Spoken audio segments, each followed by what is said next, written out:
When I go out with Lady Rackets, I'm close to her 100% of the time.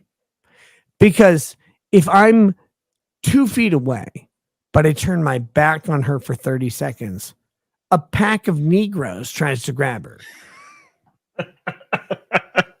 Look, I don't blame them. This isn't I'm not mad at it, because if I was single and I saw her alone, I would try to grab her too, right? But if I'm there and I'm laser focused on this woman all night because she's the funniest person I've ever met. But if I turn just for a second, 3 black guys will come up and they'll like grab her arm and I'm like, hey guys, like chill out. She'll be like, that's my husband. And they'll go, oh, sorry, bro. And they'll do the fist bump thing and they'll leave right away. They're super nice because we're not in Chicago or whatever.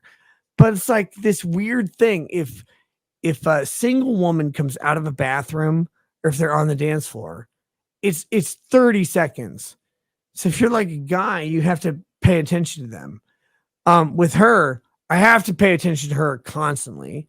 And I do. But it's the funniest thing when like this weird pack of roving black guys comes up to her and they're like, hey girl. And she's like, my husband's literally right behind me. I'm like, hey guys, what's up? And they walk away. Cause I'm like, that's funny.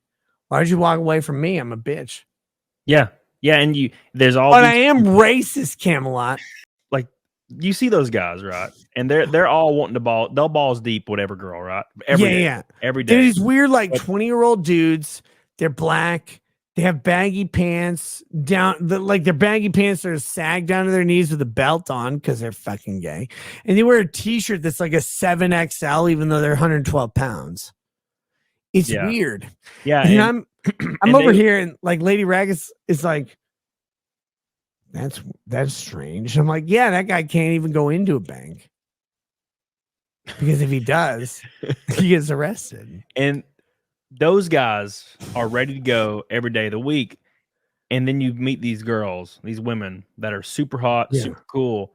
And they're with these guys that it's kind of common in like a marriage for like the woman to kind of use sex transactionally, and it becomes far and few in between sometimes, but not for a man. And you hear about these guys, these girls, these hot girls dating these guys that won't have sex with them for like a year.